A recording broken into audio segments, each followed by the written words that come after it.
There are several Pokemon that could kind of be considered threats to humanity, sometimes in a really humorous and endearing way. But the original threat to humanity that doesn't really even have any humor surrounding it at all is Hypno. This thing just wants to eat your dreams.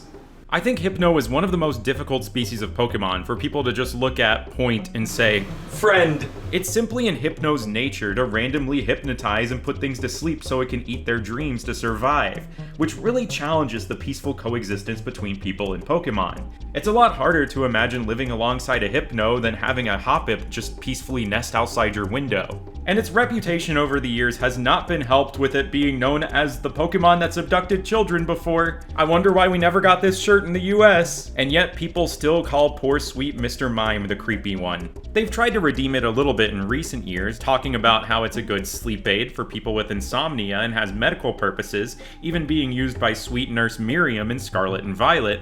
But it still feels like a Pokemon they've been quietly tucking away, with the Hypno spawner in Area 0 being one of the most obscure spawns in the entire game. Also, what's up with the Dex entry calling it PSI moves? When Black and White first came out and all the Gen 1ers were like, oh no, all of these 150 Pokemon are going to replace my 150 Pokemon, I feel like they actually did with Hypno. And I don't mean that in a sinister way or anything. Munna and Musharna are just more marketable and less controversial, being based on the exact same dream-eating Baku as Drowsy and Hypno.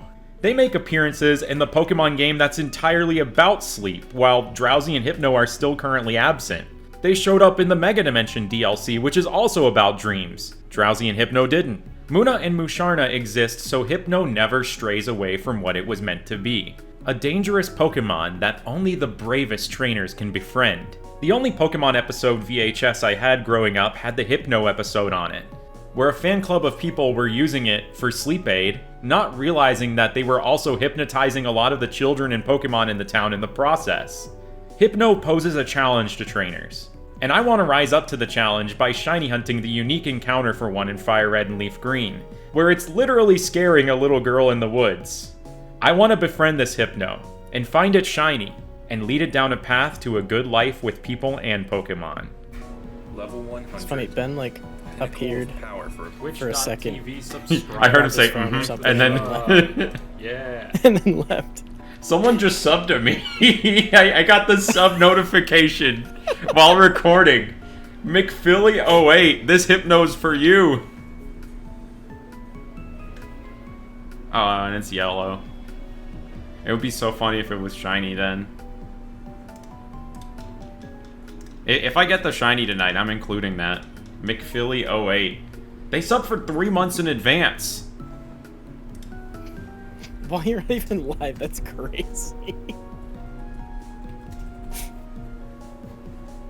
Maybe they just didn't want their name read out loud on stream.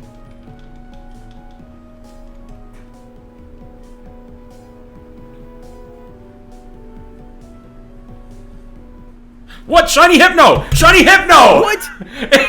No! Shout out to McPhilly08! There's no way! That's insane! That's crazy! It's on the bottom left game. Oh, let's go. Oh my goodness. 1999 Corolla. Alright, let's see which game catches it first.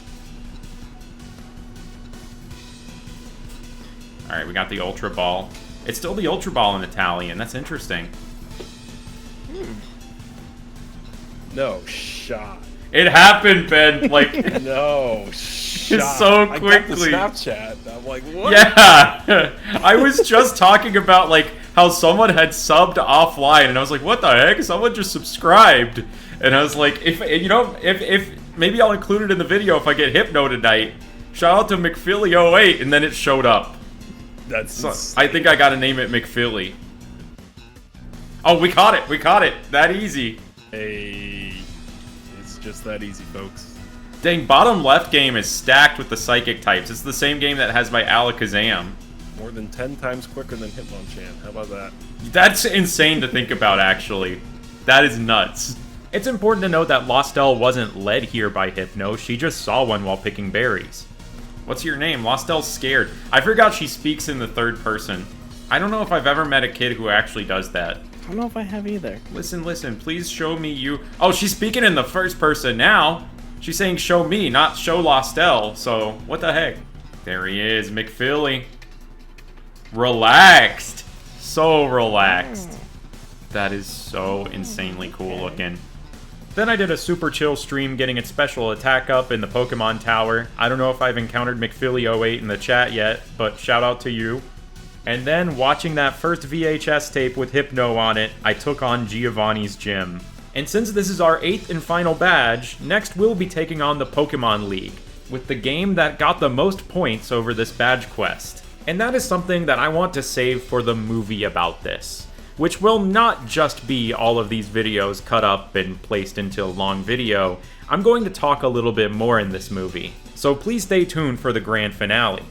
After defeating Giovanni, we can use the item finder where he stands and get the Macho Brace, which would have been useful for EV training a lot earlier in this run. So thanks so much for watching, stay tuned for the final movie and then the bonus episode after where we'll go for Ho-Oh, Lugia, and Deoxys, and I will see you next time.